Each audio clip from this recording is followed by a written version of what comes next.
यह उन सुबहों में से एक थी जब सन्नाटा किसी भी शोरगुल से अधिक जोर से चीख रहा था। उस छोटे सुदूर इलाके में जहां घरों के रंग समय के साथ फीके पड़ गए थे और सड़कों पर अनकही कहानियों का बोझ था, माया रहती थी। और मैं रात के विस्तार में एक और खामोश आवाज मात्र था। यह अजीब है कि कभी-कभी आपके जीवन में सबसे बड़ी लड़ाई कोई प्रत्यक्ष शत्रु नहीं बल्कि चुप्पी होती है। वह घुटन भरी भावना कि कोई नहीं सुनेगा, कोई विश्वास नहीं करेगा। माया पड़ोस के पुराने चौक के चारों ओर स्थित अनेक छोटी इमारतों में से एक की दूसरी मंजिल पर रहती थी। दूर से देखने पर कोई भी यह अनुमान नहीं लगा सकता था कि घर में वह किस प्रकार के युद्ध का सामना कर रही थी। लेकिन सच तो यह है कि उस जगह हर कोई जानता था, या कम से कम मुझे तो यही संदेह था। वहां दबी हुई चीखें सुनाई दे रही थीं, फर्नीचर के जमीन पर गिरने की आवाजें, लंबी खामोशियां जो 1000 से अधिक शब्द कह गईं। लेकिन उस पड़ोस में लगभग हर चीज की तरह लोगों ने दूर देखना चुना, क्योंकि यह आसान था, क्योंकि यह उसकी समस्या थी, क्योंकि अस्तित्व अक्सर मिली भगत को उदासीनता में बदल देता है। माया युवा थी। उसकी आंखों में एक गहराई थी जो उसकी युवावस्था से मेल नहीं खाती थी। वह एक स्थानीय शिक्षिका थीं जो समुदाय के एक साधारण स्कूल में बच्चों को पढ़ाती थीं।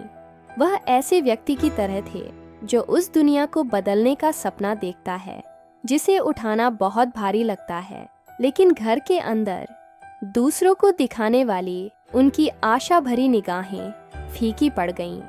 घर से बाहर निकलते समय उनके पति अर्जुन एक साधारण व्यक्ति की तरह दिख रहे थे। सड़क पर वह विनम्र रहता था और एक आदर्श पति का मुखौटा पहने रहता था, लेकिन वहाँ अपार्टमेंट की घिसी पिटी दीवारों के बीच एक राक्षस था। और मैं यह जानता हूँ क्योंकि मैं भी वहाँ से गुजर चुका हूँ। मैं जिस वहाँ की बात कर रहा हूँ वह माया का अपार्टमेंट नहीं है, यह एकांत का स्थान है। उन लंबी रातों से जब आप सोचते हैं कि आप इस स्थिति तक कैसे पहुँचे, वह कहाँ गलत हो गया, जहाँ से यह सब शुरू हुआ। पूरा मोहल्ला विरोधाभासों का मिश्रण था। कोने पर बाजार था जहाँ हमेशा पतंगों के पीछे भागते बच्चे रहते थे। वहाँ मंदिर था जहाँ घंटियाँ लगभग आश्वस्त करने वाली स्थिरता के साथ बजती थीं, लेकिन वहाँ परछाइयाँ भी थीं। वे गलियाँ जिनसे गृहिणियाँ अंधेरा होने के बाद दूर रहती थीं, हिंसा की अफवाहें और एक सामूहिक भारीपन जो हर किसी की सांस का हिस्सा लगता था। और ऐसा लग रहा था जैसे वहाँ मौजूद हर महिला कुछ न कुछ लेकर चल रही थी, कुछ ऐसा जो नहीं कहा गया, कुछ ऐसा जिसे संकीर्ण गलियारों से घसीटा जाता था। कसाई की दुकान पर या बाजार में एक दूसरे को त्वरित नजरों से देखा जाता था। उस जगह पर मौन के कई मतलब थे, लेकिन मेरे लिए वह चुप्पी एक सहभागिता थी। पहली बार मुझे एहसास हुआ कि माया अकेली नहीं थी। वह एक गर्मी की दोपहर थी। मैं बाजार में सब्जियों के कुछ थैले लेकर जा रहा था। तभी मैंने एक अजीब बात देखी। एक अन्य महिला देवी माया के पास पहुंची। देवी एक अदृश्य व्यक्तित्व वाली महिला थी, ऐसी शख्सियत जिन पर आप ध्यान दे सकते थे क्योंकि वे दूसरों से अलग नहीं दिखती थीं। और तभी एक अनोखी घटना घटी। माया की जेब से कागज का एक छोटा सा पन्ना निकला। मैंने केवल इसलिए ध्यान दिया क्योंकि मैं वहां से गुजर रहा था, और प्रतिवर्त रूप से मैंने देखा देवी ने इसे एक ऐसे कौशल के साथ अपनाया जो नृत्य निर्देशित प्रतीत होता था, और वह अपने मार्ग पर आगे बढ़ती रही। यह अजीब था, लेकिन उस पल मुझे कुछ एहसास हुआ। यह छोटा था, सूक्ष्म था, लेकिन यह वहाँ था, एक समझौता। मुझे नहीं पता था कि वह क्या था, लेकिन वह किसी तरह आशाजनक लग रहा था। उस समय मैं अभी अभी एक अपमानजनक रिश्ते से बाहर आई थी, मेरा निशान लगभग अदृश्य था। यह शारीरिक नहीं था। जिस तरह का निशान आप गर्व के साथ दिखाते हैं और कहते हैं मैं बच गया, यह आंतरिक था, जहां घाव हमेशा अधिक पीड़ा देते थे क्योंकि उनमें खून बहने के लिए जगह नहीं होती थी। उस नरक से मेरा बच निकलना बुद्धिहीन तूफान से गुजरने जैसा था। ठोकरें खाना, गिरना और बहुत सारा डर। मैं उस समय यह पता लगाने की कोशिश कर रही थी कि क्या मैं किसी तरह से अन्य महिलाओं को उस स्थिति से बचने में मदद कर सकती हूँ जिससे मैं गुजरी हूँ। सितंबर के अंत में मुझे एहसास हुआ कि यह समझौता कैसे काम करता है। यह कोई बड़ी बात नहीं थी। इसमें चीखना चिल्लाना शामिल नहीं था। यह लगभग कानाफूसी प्रणाली की तरह था। छोटे छोटे नोट, छिपी हुई यादें, पड़ोसियों की उदासीन आंखों से अदृश्य इशारे। इसे सत्ताधारियों द्वारा नहीं बल्कि सामान्य महिलाओं द्वारा चलाया जाता था। जैसे मैं, देवी, माया, एक छोटी सी प्रणाली, विवेकपूर्ण और बहुत नाजुक, लेकिन जिसने धीरे धीरे उन महिलाओं के बीच शक्ति और प्रतिरोध का एक अदृश्य नेटवर्क तैयार कर दिया। मुझे यकीन नहीं था कि उन्होंने क्या किया। मुझे एहसास हुआ कि उस मोहल्ले के तनावपूर्ण माहौल में कुछ बदलाव हो रहा था। देवी ने बिना किसी दिखावे के माया के साथ अधिक समय बिताना शुरू कर दिया। पड़ोस की 2 या 3 अन्य महिलाएं हमेशा चारों ओर रहती थीं, विवेकशील, सहायक छाया की तरह। लेकिन वहाँ कुछ और था, एक प्रकार की तात्कालिकता। मेरे अंदर कुछ ऐसा था जो मुझे बता रहा था कि इस सब में सचमुच जोखिम है, लेकिन मुझे अभी तक यह नहीं पता था कि यह कितना वास्तविक है। उस रात पहली बार मैंने माया के अपार्टमेंट से चीखने चिल्लाने के अलावा कुछ और आवाज़ सुनी। वहाँ सन्नाटा था, एक घना, लगभग पूर्व सूचक सन्नाटा जिसने मेरी रीढ़ में ठंडक पैदा कर दी। माया के अपार्टमेंट से आने वाली भयानक खामोशी के बाद अगली सुबह कुछ अलग था। मैं इसे ठीक से नहीं समझा सकता, लेकिन पड़ोस की हवा अधिक घनी लग रही थी। आस पड़ोस की महिलाएं जो हमेशा अपने दैनिक कामों में व्यस्त रहती थीं या कोनों में कानाफूसी करती रहती थीं, थोड़ी अधिक तनावग्रस्त लग रही थीं, मानो वे कोई रहस्य उजागर करने वाली हों।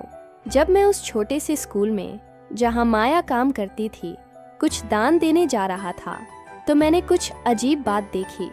वह वहां नहीं थी। बच्चे जो आमतौर पर प्रवेश द्वार के पास पंक्ति में खड़े रहते थे, उत्साहित थे और कुछ फुसफुसा रहे थे। प्रिंसिपल असहज दिख रही थीं और जब भी कोई माया के बारे में पूछता तो वह जबरन छुट्टी के बारे में कुछ अस्पष्ट बातें कहती। जो कोई भी उसे जानता था उसे यह बात अजीब लगी होगी। माया इतनी समर्पित थी कि बिना किसी चेतावनी के गायब नहीं हो सकती थी।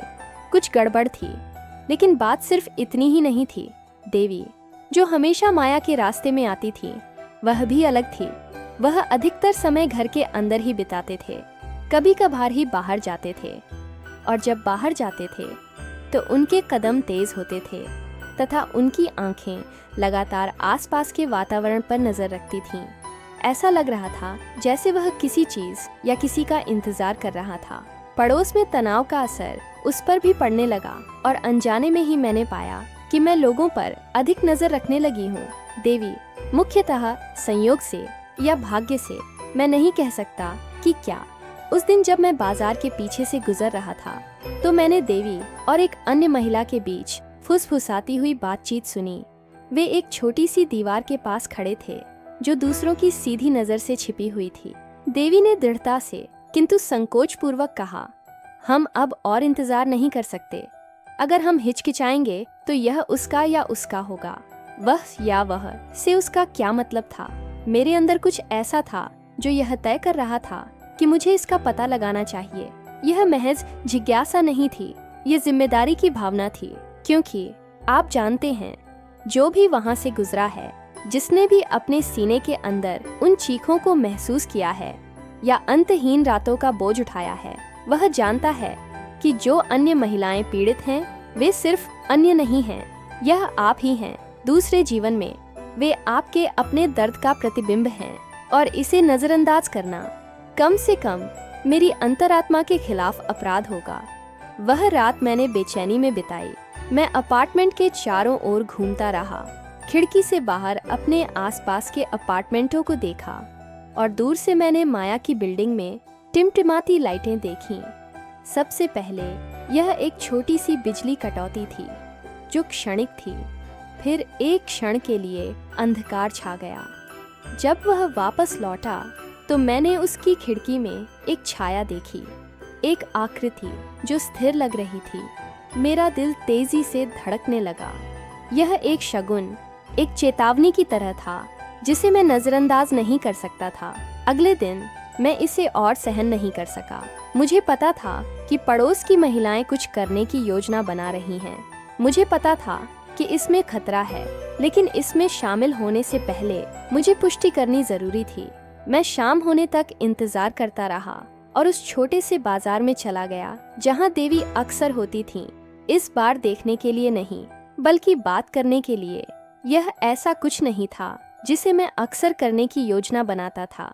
जहां स्पष्ट रूप से मेरी इच्छा नहीं थी, वहां शामिल हो जाता था, लेकिन मेरे सीने में जकड़न दूर नहीं होती थी। देवी, मैंने कहना शुरू किया जब वह हमेशा की तरह कपड़े के थैले में सामान डाल रही थी।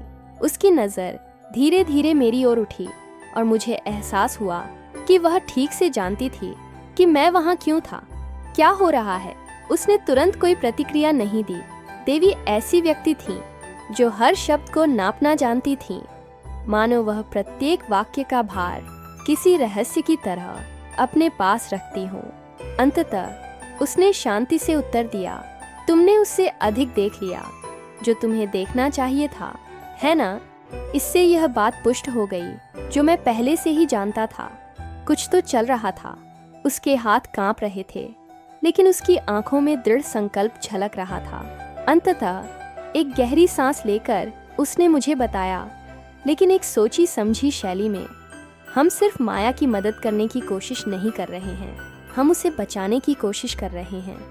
उसकी आवाज़ दृढ़ थी, लेकिन उसमें स्पष्ट वजन था। देवी ने बताया कि महिलाओं का नेटवर्क पड़ोस में लंबे समय से चल रहा प्रयास है। उन्होंने सूचनाओं का आदान प्रदान किया, संकटग्रस्त महिलाओं को अनौपचारिक आश्रय प्रदान किया तथा उन लोगों की मदद की जो दुर्व्यवहारपूर्ण स्थितियों से बचना चाहते थे। लेकिन माया के साथ सब कुछ बड़ा था, अधिक जोखिम भरा, क्योंकि अर्जुन, जिसे सब साझा पति के रूप में जानते थे, का अतीत हिंसक रहा था। और सिर्फ माया के साथ ही नहीं, देवी ने एक ऐसे इतिहास के बारे में बताया जिसे सुनकर कोई भी सिहर उठेगा। वह व्यक्ति पहले भी अन्य महिलाओं को अस्पताल में भर्ती करा चुका था, लेकिन उसे कभी रोका नहीं गया। वह अच्छे से जुड़ा हुआ था। वह जानता था कि कानून से कैसे बचना है। हालांकि इस बार स्थिति और बिगड़ गई थी। माया ने बाजार में एक बार अचानक हुई मुलाकात में मदद के लिए एक गुप्त निवेदन करके उनका ध्यान आकर्षित किया था। देवी ने यही उठाया था, एक विवेकपूर्ण नोट जिसमें सिर्फ एक शब्द लिखा था, स्वतंत्रता। अब वे माया के लिए बाहर निकलने की व्यवस्था कर रहे थे, लेकिन इसमें वास्तविक जोखिम शामिल था। यह गुप्त सहायता प्रणाली, जो बहुत आशाजनक लग रही थी, व्यावहारिक रूप से अपने आप में अवैध थी। यह बात तो और भी अधिक सच है कि ऐसे समाज में जहां पत्नी की भूमिका से बचना कई लोगों के लिए अकल्पनीय बात मानी जाती है।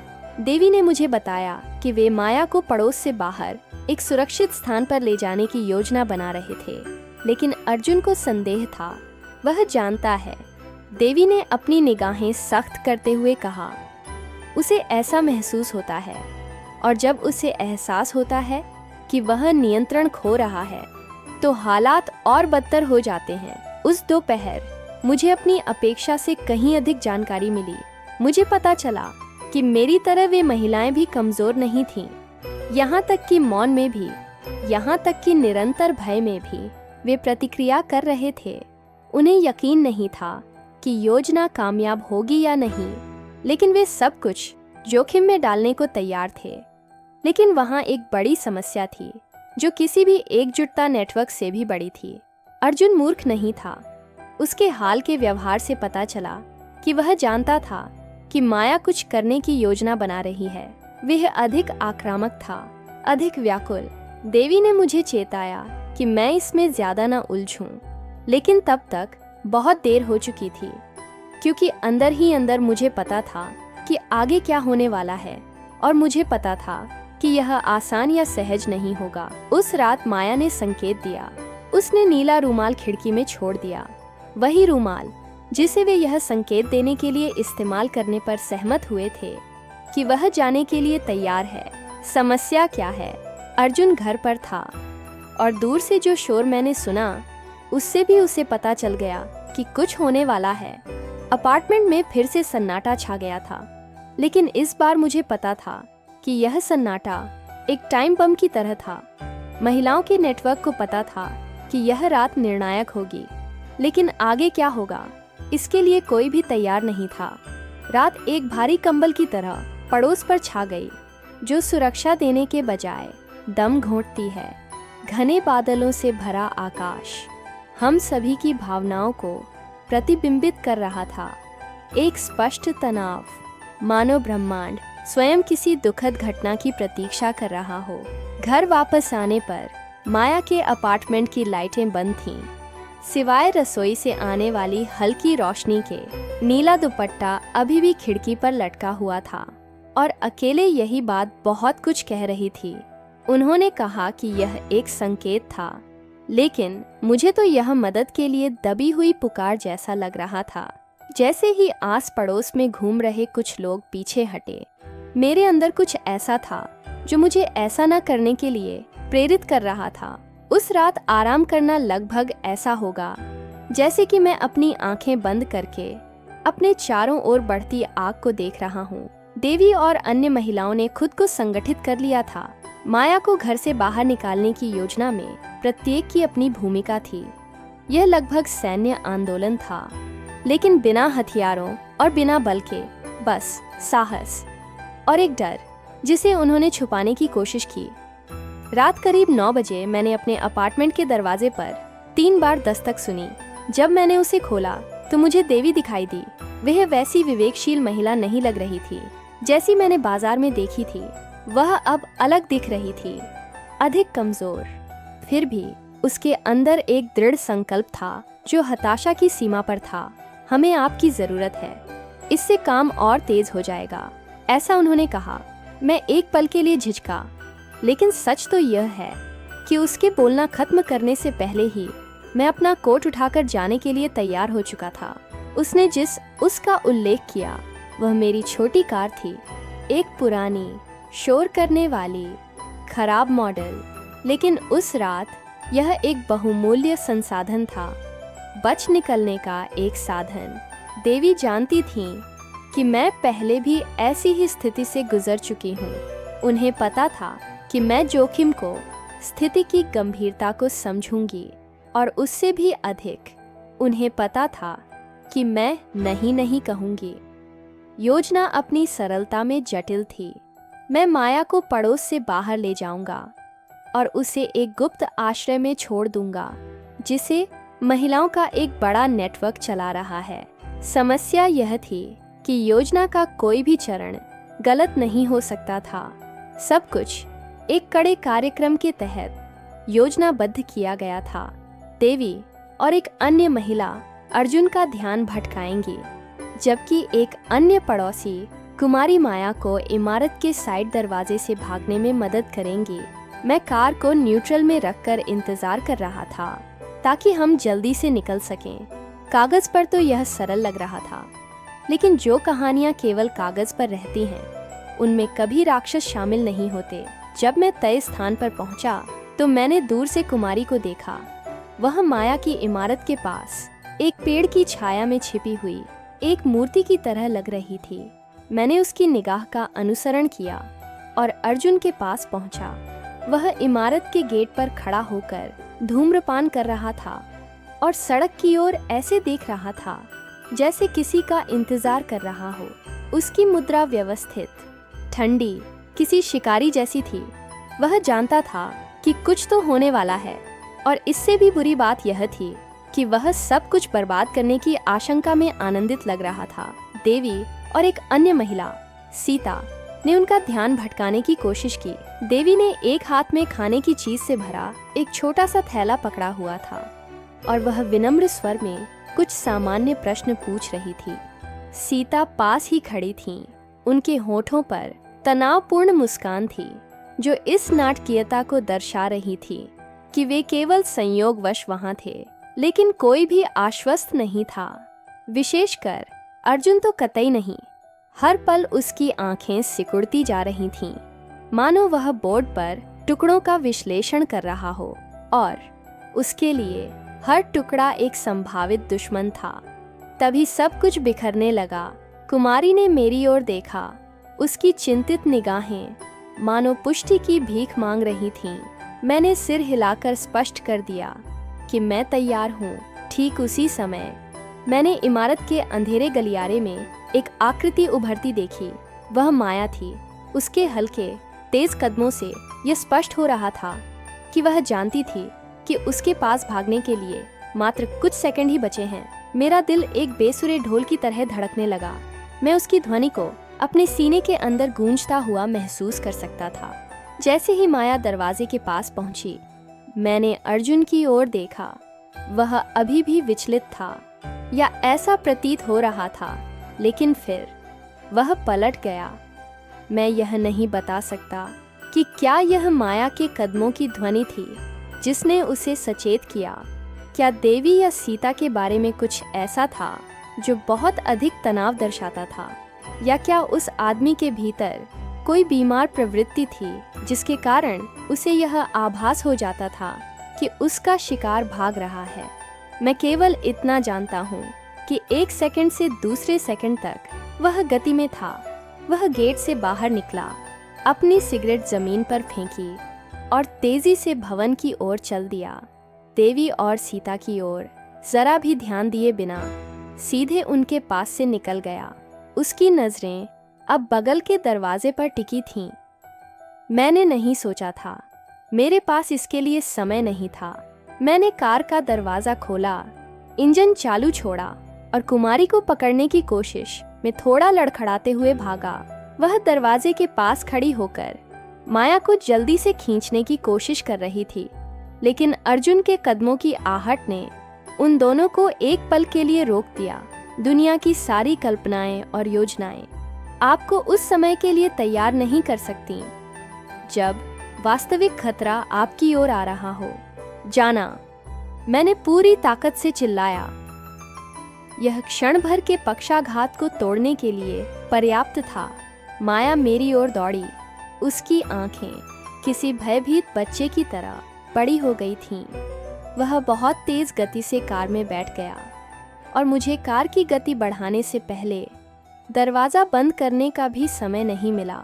लेकिन हमने पीछे के शीशे में जो देखा उससे मेरा पेट खराब हो गया। अर्जुन भी पीछे नहीं रहा। वह कार के पीछे भागा। यह सिर्फ धोखा दिए जाने का गुस्सा नहीं था जो उसे प्रेरित कर रहा था। यह एक अंधकारमय और खतरनाक जुनून था जो ईर्ष्या या नियंत्रण से परे था। वह माया को अपने अधीन करने की शुद्ध इच्छा से प्रेरित था, चाहे इसके लिए उसे कोई भी कीमत चुकानी पड़े। वह उस पर अपना पूर्ण नियंत्रण बनाए रखना चाहता था। जब हम पड़ोस की संकरी गलियों से गुजर रहे थे तो हमें ऐसा महसूस हो रहा था जैसे डर हमारा पीछा कर रहा है। हालांकि उस समय सड़कें शांत थीं। मेरे बगल में बैठी माया डरी हुई थी। उसकी सांसें उखड़ रही थीं। उसने कुछ नहीं कहा, लेकिन मेरी बगल में उसकी आंखों में कुछ भयानक झलक रहा था। वह जानती थी कि यह अभी खत्म नहीं हुआ है। सबसे बुरा दौर 2 मिनट बाद आया। शीशे में मैंने देखा कि एक कार कुछ दूरी पर खड़ी थी। वह तुरंत हमारे पीछे नहीं आया, लेकिन एक नज़र ही यह समझने के लिए पर्याप्त थी कि यह महज संयोग नहीं था। अर्जुन उसका शिकार करना चाहता था। वह उसे जाने देने को तैयार नहीं था, और अब हम दोनों एक ऐसी चीज के खिलाफ थे जिसका सामना हमने कभी सोचा भी नहीं था। तनाव हमें उस अंतहीन गली में और आगे धकेलता गया। एक ऐसी सड़क जहां डर ही एकमात्र यात्री था, जिसे हम छोड़ नहीं सकते थे। सब कुछ पतन के कगार पर था। जब मैं पड़ोस की संकरी गलियों से गुजर रहा था और हमारे पीछे आ रहे वाहन से बचने की कोशिश कर रहा था, तो कार जोर से हिलने लगी। खराब रोशनी और गड्ढों से भरी सड़कों पर सावधानी पूर्वक वाहन चलाना कठिन था, लेकिन इसके अलावा कोई विकल्प भी नहीं था। प्रत्येक तीखे मोड़ के साथ हमारे पीछे इंजन की आवाज तेज और करीब आती जा रही थी। मेरे बगल में बैठी माया ने कांपते हाथों से पैनल को कसकर पकड़ रखा था और वह मुश्किल से सुनाई देने वाले शब्द बोल रही थी, शायद प्रार्थना या क्षमा याचना। मेरे विचार उन्मत्त थे। मुझे पता था कि यह एक मूल योजना थी। भागने का रास्ता, सुरक्षित ठिकाना, सब कुछ देवी और अन्य महिलाओं द्वारा सावधानी पूर्वक योजनाबद्ध किया गया था। लेकिन यह ऐसी स्थिति नहीं थी जिसमें योजनाओं का सम्मान किया जा सके। हम सिर्फ भाग नहीं रहे थे, हमारा शिकार किया जा रहा था। यह अब कोई गुप्त ऑपरेशन नहीं था, यह जीवन की दौड़ थी। वह नहीं रुकेगा। माया आखिरकार फुसफुसाने में कामयाब रही। उसकी आवाज ठंडी थी, इतनी निश्चितता से भरी कि मेरा पेट बैठ गया। अगर वह मुझे पा लेगा तो वह मुझे मार डालेगा। जब हम एक तीव्र मोड़ पर पहुंचे तो मैं एक क्षण के लिए उसे देखता रहा तथा उसकी आवाज में छिपे भय को पूरी तरह से समझने की कोशिश करता रहा। उनके शब्दों में कुछ ऐसा था जो भय से परे था। यह आत्मसमर्पण था, एक प्रकार की स्वीकृति जो केवल उस व्यक्ति के पास हो सकती है जिसने राक्षस के हाथों में बहुत अधिक समय बिताया हो। अर्जुन हमारे करीब आता जा रहा था और उसके द्वारा बार बार बजाए जा रहे हार्न की आवाज सुनसान सड़कों पर गूंज रही थी, मानो वह हमें डराने की कोशिश कर रहा हो, चेतावनी दे रहा हो कि हम कहीं नहीं जा रहे हैं। मैं उसे पीछे के शीशे में देख सकता था। उसका चेहरा आधे से अधिक अंधेरे से ढका हुआ था, लेकिन उसकी घृणा छलकती हुई महसूस की जा सकती थी। उस क्षण वह अब मनुष्य नहीं लग रहा था। यह मनुष्य के रूप में शुद्ध क्रोध, शुद्ध हिंसा जैसा था। हम एक चौराहे पर पहुंचे और बिना सोचे समझे मैंने तेजी से दाहिनी ओर मोड़ लिया ताकि उससे दूर हो जाऊं। कार फिसलने लगी, टायर असमान डामर पर घिसटने लगे, लेकिन हम नियंत्रण बनाए रखने में कामयाब रहे। हालांकि कुछ ही सेकंड बाद वह भी मुड़ गया। वह हमारा पीछा करता रहा।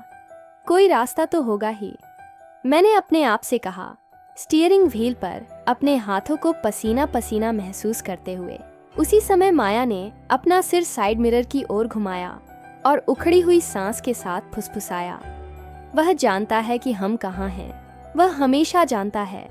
मैं तुरंत तो नहीं समझ पाया कि उसका क्या मतलब था, लेकिन उसके स्वर में कुछ ऐसा था जिसने मेरे अंदर सिहरन पैदा कर दी। इससे पहले कि वह कुछ पूछ पाता, माया ने बोलना शुरू कर दिया, मानो वह कुछ ऐसा कह रही हो जो वह काफी समय से अपने अंदर दबाए बैठी थी। वह हमेशा मुझे ढूंढ लेता है क्योंकि उसने मुझ में कुछ डाल दिया है। उसकी आवाज टूटी हुई थी, मानो हर शब्द एक चाकू हो जिसे वह अपनी छाती में घोंप रही हो। एक ट्रैकर। मैं आश्चर्यचकित और भयभीत होकर उसकी ओर देखने लगा और उन शब्दों को समझने की कोशिश करने लगा। यह अवास्तविक था, लेकिन इसका अर्थ समझ में आया। हम दो लोग भागने की कोशिश कर रहे थे, लेकिन वह कभी नहीं भटका। उसे कभी इस बात की झिझक नहीं हुई कि उसे कहाँ जाना है।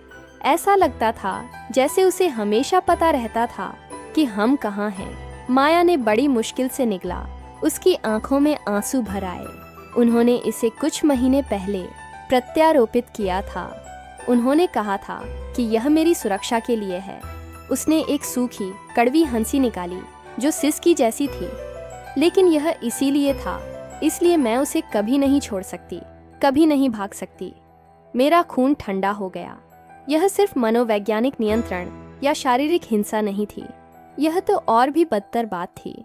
सर्वव्यापी होने का प्रयास, एक ऐसा जेलर बनने का प्रयास जिसके क्षेत्र की कोई सीमा न हो, एक ट्रैकर। इससे स्थिति और भी अधिक निराशाजनक हो गई। हम चाहे कहीं भी जाएं, वह हमें ढूंढ ही लेता। कहाँ है? मैंने पूछा और पड़ोस से बाहर निकलते समय तर्क करने की कोशिश की। मेरी बांह पर। उसने अपनी कांपती हुई बांह दिखाते हुए जवाब दिया। उन्होंने कहा कि यह एक स्वास्थ्य प्रत्यारोपण है। मैंने उन पर विश्वास किया। एक क्षण के लिए मैंने सोचा कि कार को मोड़कर कहीं रोककर उसे बाहर निकालने का प्रयास करूं, लेकिन मेरे पास समय नहीं था। अर्जुन करीब आता जा रहा था। उसके इंजन की आवाज शिकार पर निकले शिकारी की तरह आ रही थी। मेरे विकल्प कम होते जा रहे थे। हम तब तक दौड़ते रह सकते थे जब तक वह हमें पकड़ न ले, या फिर हम कुछ और जोखिम भी उठा सकते थे, कुछ खतरनाक, अप्रत्याशित। मेरी नज़र 100वीं बार आईने पर टिकी रही और फिर मैंने वह किया जिसे कई लोग पागलपन कहेंगे। मैं तेजी से मुड़ा और कार को उस रास्ते की ओर ले गया जो मुझे मालूम था कि पड़ोस के पास नदी से जुड़ा हुआ है। मैंने माया को मेरे पीछे से प्रतिरोध जैसी कोई बात कहते सुना, लेकिन मैंने उसे अनदेखा कर दिया। मेरे पास एक आखिरी योजना थी, एक आखिरी हताश कदम। जब हम नदी के किनारे पहुंचे तो नदी के किनारे एक पहाड़ी पर थोड़ा ऊपर चढ़ते समय कार हिलने लगी। मैंने गाड़ी रोक दी। माया मेरी ओर देखती रही। उसे समझ में नहीं आया। तुम रुक क्यों गए? उसने आंसू और निराशा के बीच पूछा। मैंने उसकी ओर देखा। सांसें तेज चल रही थीं। मैं जानता था कि इस विकल्प से वे दोनों खतरे में पड़ जाएंगे, लेकिन उसे अज्ञात बनाने का यही एकमात्र तरीका था। चलो नदी पर चलते हैं, मैंने कठोर और कठोर स्वर में उत्तर दिया। इससे पहले कि हम कुछ समझ पाते, अर्जुन की हेडलाइटें हमारे पीछे आ गईं। वह केवल कुछ मीटर की दूरी पर था और टायरों के फिसलने की आवाज से हमें पता चला कि वह पहले ही हमारे पास आ चुका है। माया ने मेरी आस्तीन खींची। उसकी आंखें घबराहट से बड़ी हो गईं। वह हमें यहीं पकड़ लेगा। हम भाग नहीं सकते, लेकिन मेरा इरादा तो शुरू से यही था। मैं जानता था कि उस समय बच निकलना असंभव था, इसलिए मैंने वही किया जिसकी मुझे उम्मीद थी कि वह कभी कल्पना भी नहीं करेगा। मैंने उसका हाथ कसकर पकड़ लिया और बिना कुछ बताए जल्दी से कार से बाहर निकल गया। मुझ पर भरोसा करो, मैंने फुसफुसाया। जब अर्जुन भारी कदमों से कार से उतरकर हमारे पीछे आया और उसके चेहरे पर एक डरावनी मुस्कान थी, तो मैंने माया को नदी की ओर खींच लिया। वह हमारे पीछे चिल्लाया, क्या तुम्हें लगता है कि तुम मुझसे बच सकते हो? वे कभी सफल नहीं होंगे। नदी का पानी अंधेरा था। उसका बर्फीला पानी दूर के शहर की रोशनी के टुकड़ों को प्रतिबिंबित कर रहा था। मैं माया के शरीर में कंपन महसूस कर सकता था, लेकिन मैंने संकोच नहीं किया। मैंने पानी में कदम रखा। ठंड ने मेरी त्वचा को ब्लेड की तरह काट दिया और मैंने सुना कि अर्जुन मेरे करीब आ रहा है। और तभी मुझे एहसास हुआ, वह कभी भी नदी में प्रवेश नहीं करेगा। उस आदमी की हर बात में नियंत्रण, श्रेष्ठता, दृढ़ता झलकती थी, लेकिन उस आवेगपूर्ण, तर्कहीन कृत्य से मुझे पता चल गया कि उसे नहीं पता था कि क्या करना है। जब माया सिसक रही थी और उसका आधा शरीर पानी से ढका हुआ था, मैंने उसकी बाहें खींची, उसकी आंखों में देखा और फुसफुसाया, चाहे वह आपको कितना भी नियंत्रित करे, उसके पास शक्ति केवल इसलिए है क्योंकि आप मानते हैं कि उसके पास शक्ति है। अब यहाँ केवल हम ही हैं। अर्जुन किनारे से चिल्लाया, गाली दी, धमकी दी, लेकिन वह हिला नहीं। मेरी योजना काम कर गई थी। वह अपने आप को इतना शक्तिशाली मानता था कि वह गंदा नहीं हो सकता। वह हमारे पीछे उस क्षेत्र में भी नहीं आ सकता जिसे वह अज्ञात मानता था। एक पल के लिए उस रात की ठंड में हमारे चारों ओर पानी के भार में हमें आज़ादी का एहसास हुआ, लेकिन कुछ ने मुझे बताया कि यह अंत नहीं था। हम लोग नदी में थे, हाँफ रहे थे, अंधेरे, कठोर पानी में डूबे हुए थे। ठंड ने न केवल हमारे शरीर को बल्कि समय को भी जमा दिया। चारों ओर सब कुछ शांत था, केवल माया की भारी सांसें और किनारे से अर्जुन की क्रोधित चीखें सुनाई दे रही थीं। वह वहीं खड़ा था, गालियां दे रहा था, धमकी दे रहा था, लेकिन पानी में उतरने का साहस या इच्छा नहीं दिखा रहा था। मुझे पता था कि हमने कुछ बहुमूल्य मिनट हासिल कर लिए हैं, लेकिन यह जीत नहीं थी। यह एक खतरनाक ड्रा था। माया कांप रही थी। उसकी त्वचा ठंड और बढ़ते तनाव से प्रभावित थी। उसकी आंखें अभी भी बड़ी बड़ी थीं और उनमें उस व्यक्ति का भय झलक रहा था जिसने कभी स्वतंत्रता का अनुभव नहीं किया था, जो क्षणिक राहत को अगली धमकी समझ रहा था। अर्जुन के शाप देने पर भी उसका सिर बार बार पीछे की ओर घूमता रहा, मानो वह आशा कर रही हो कि अर्जुन छाया से निकलकर उसे वापस खींच लेगा। यह वर्षों के नियंत्रण, दुर्व्यवहार और निगरानी का प्रतिबिंब था। मैं जानता था कि यह कैसा था। वह अंधा भय, वह नहीं रुकेगा। माया ने धीरे से कहा। उसकी आवाज कमजोर और टूटी हुई थी। आज नहीं तो कल वह मुझे ढूंढ लेगा। वह कभी हार नहीं मानता। मैंने उसकी ओर देखा। उसकी आंखों में हताशा लगभग असहनीय थी। एक क्षण के लिए मुझे लगा कि उसकी अपनी परछाई मेरे ऊपर मंडरा रही है, मानो अर्जुन मात्र एक मनुष्य न होकर एक महान शक्ति हो, हजारों अन्य राक्षसों का दर्पण, एक ऐसी व्यवस्था जिसने माया को अदृश्य जंजीरों में बंधे रहने दिया। तब मुझे एहसास हुआ, असली लड़ाई उस रात बचने की नहीं थी, बल्कि उसे हमेशा के लिए खत्म करने की थी। सुनो, मैंने उसके कंधों को मजबूती से पकड़ते हुए कहा। जब पानी मेरी कमर तक पहुंच गया, आप अपना बाकी जीवन उससे भागकर नहीं बिताएंगे। उसके पास शक्ति केवल इसलिए है क्योंकि आप मानते हैं कि वह प्रभारी है, कि जो कुछ घटित होता है उसे वह नियंत्रित करता है, लेकिन वह इस पर नियंत्रण नहीं रखता। अब और नहीं। माया ने अपना सिर हिलाया, लेकिन इससे पहले कि वह जवाब दे पाती, अर्जुन किनारे पर आगे बढ़ गया और नदी से कुछ कदम की दूरी पर रुक गया। उसके चेहरे पर सड़क की मंद रोशनी पड़ रही थी, जिससे उसकी क्रूर मुस्कान उभर रही थी, जिसे देखकर मेरे दांत किटकिटाने लगे। वह विश्लेषण कर रहा था, एक शिकारी की तरह, जिसे यह एहसास हो गया कि शिकार के पास भागने के लिए कोई जगह नहीं है। क्या आपको लगता है कि इससे कुछ बदलेगा? वह चिल्लाया। उसकी आवाज अंधेरे में गूंज रही थी। माया, क्या तुम्हें लगता है कि तुम मुझसे बच सकती हो? क्या तुम्हें लगता है कि तुम मेरे बिना रह सकते हो? वे शब्द ब्लेड की तरह थे। वह सिर्फ धमकी नहीं दे रहा था, वह उसकी बची हुई ताकत को निचोड़ने की कोशिश कर रही थी, ताकि जो भी उम्मीद की किरणें उभर रही थीं, उन्हें कुचल दिया जाए। दुर्व्यवहार इस प्रकार से होता है। दोहराव, नियंत्रण, पीड़ित को तब तक तोड़ते रहना जब तक कि उसे यह विश्वास न हो जाए कि वह स्वयं सांस नहीं ले पाएगा। मुझे पता था कि उसे लड़ना होगा। मुझे पता था कि मुझे लड़ना होगा, इससे पहले कि वह आगे बढ़ता या अपनी गालियों से हमें डराता। मैंने भी चिल्लाना शुरू कर दिया, तुम कोई नहीं हो। मेरी आवाज शून्य में गूंज उठी, कंपन पैदा कर रही थी। माया ने मेरी ओर आश्चर्य से देखा, शायद भ्रमित भी, लेकिन मैं आगे बढ़ता रहा, प्रत्येक शब्द को ऐसे निकालता रहा जैसे कि यह मेरी अपनी मुक्ति हो। आप तभी मजबूत हैं जब वह डरती है। तुम छोटे हो, यहाँ फिट होने के लिए बहुत छोटा है। वह जो है, उसे समाप्त करने के लिए वह बहुत छोटी है। यह लड़ाई जीतने के लिए बहुत छोटा है। अर्जुन एक कदम आगे बढ़ा। उसके चेहरे पर गुस्सा साफ झलक रहा था, तनाव चरम पर था, और एक क्षण के लिए तो मुझे लगा कि वह सचमुच अंदर आ जाएगा, लेकिन वह रुक गया। मैं निश्चित रूप से नहीं कह सकता कि ऐसा क्यों हुआ।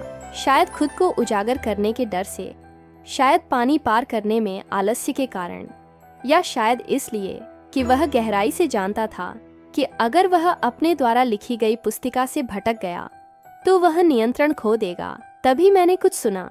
2 ब्लॉक दूर एक सायरन, दूर से आती हुई आवाज आशा की किरण की तरह गूंज रही थी, लेकिन अर्जुन के लिए एक खतरे की तरह भी। वह सहज रूप से पीछे हट गया। उसे डर था कि जिन कानूनों ने उसे इतना संरक्षण दिया था, वे अब उसके खिलाफ हो सकते हैं। यह देवी और महिलाएं थीं। मुझे उस समय इसकी जानकारी नहीं थी, लेकिन उन्होंने मदद के लिए फोन करने का निर्णय लिया था। देवी जानती थीं कि अधिकारी इन मामलों को कभी प्राथमिकता नहीं देते, लेकिन वह यह भी जानती थीं कि थोड़ा सा हस्तक्षेप उन्हें काफी समय तक दूर रख सकता है। अर्जुन ने माया को आखिरी बार देखा, जिसमें नफरत और वादे का मिश्रण था। यह यहीं खत्म नहीं होगा, उसने कहा और फिर मुड़कर उस अंधेरे में गायब हो गया जहाँ से वह आया था। हम कुछ मिनट तक वहीं खड़े रहे, बस सांस लेते रहे, लगभग यह विश्वास ही नहीं कर पा रहे थे कि तत्काल खतरा टल गया है। जैसे ही हमने किनारे से कदमों की आवाज़ सुनी, हम धीरे धीरे नदी से बाहर निकल गए। देवी और सीता वहाँ प्रतीक्षा कर रही थीं। देवी ने माया को कसकर पकड़ लिया, जैसे कोई वर्षों के भावनात्मक अलगाव के बाद आखिरकार अपने दोस्त को गले लगाता है। देवी ने कहा, वह आज वापस नहीं आ रहा है, लेकिन उसके स्वर से कुछ और ही संकेत मिल रहा था। वह जानती थी कि यह पहला कदम था, लेकिन लड़ाई अभी खत्म नहीं हुई थी। बीतते दिनों में माया को अंततः अर्जुन की छाया से दूर सुरक्षित आश्रय में ले जाया गया, लेकिन यह कोई हमेशा खुश रहने वाली कहानी नहीं थी। अर्जुन अपने से कहीं अधिक बड़ी चीज का प्रतिनिधित्व करता था। वह उस समाज का प्रतिबिंब थे जो माया जैसी महिलाओं से कहता है कि उन्हें भागना नहीं चाहिए, उन्हें सहना होगा, उन्हें स्वीकार करना होगा। लेकिन उस कहानी का एक दूसरा पहलू भी था, एक ऐसा पहलू जो मुझे अब दिख रहा है। देवी, सीता, कुमारी और कई अन्य अनाम महिलाएं ऐसी ही परिस्थितियों में सामने आईं। मुझे यह समझ में आने लगा कि औपचारिक प्रणालियों की अनुपस्थिति में जो वास्तव में उन्हें सुरक्षा प्रदान करती थीं, ये महिलाएं कुछ असाधारण चीज का निर्माण कर रही थीं। एक प्रतिरोध, एक नेटवर्क, यह आपसी सहयोग पर आधारित लड़ाई थी, जिसमें एक व्यक्ति द्वारा उठाया गया हर कदम सभी की जीत थी। माया ने अपने जीवन को पुनः बनाने के लिए हर दिन संघर्ष किया, आगे बढ़ाया गया। प्रत्येक कदम उस क्षेत्र में एक छोटी सी जीत का प्रतिनिधित्व करता था, जहां संस्थाएं और समाज अक्सर सुरक्षा देने में विफल रहे, और मैं उनमें से एक बन गया। दर्द, आघात और अन्याय के बीच मैंने पाया कि एक साथ खड़े होने में अविश्वसनीय शक्ति थी। यह सिर्फ माया की कहानी नहीं थी, यह अनेक अन्य महिलाओं की कहानी थी, अदृश्य, खामोश, लेकिन ताकत से भरपूर। यह एकजुटता के बारे में था, और उस ताकत के बारे में था जो तब आती है जब एक महिला दूसरी का हाथ थामती है। और अब यहाँ आपके सामने सबसे महत्वपूर्ण मुद्दा यह है, आप कितनी मायाओं को जानते हैं? आपके आसपास कितने लोग हैं जो बनावटी मुस्कुराहटों, खामोश आवाज़ों और मदद के लिए चीखती आंखों के पीछे छिपे हैं? इस कहानी को सुनना और महसूस करना ही पर्याप्त नहीं है, हमें कार्रवाई करने की ज़रूरत है। देखें, समझें, नेटवर्क का हिस्सा बने, क्योंकि अंततः हम सभी एक दूसरे के लिए जिम्मेदार हैं। तो मैं आपसे पूछता हूँ, क्या होगा यदि वह आप होते? इस कहानी को साझा करें, संदेश को आगे ले जाएं, परिवर्तन का हिस्सा बनें।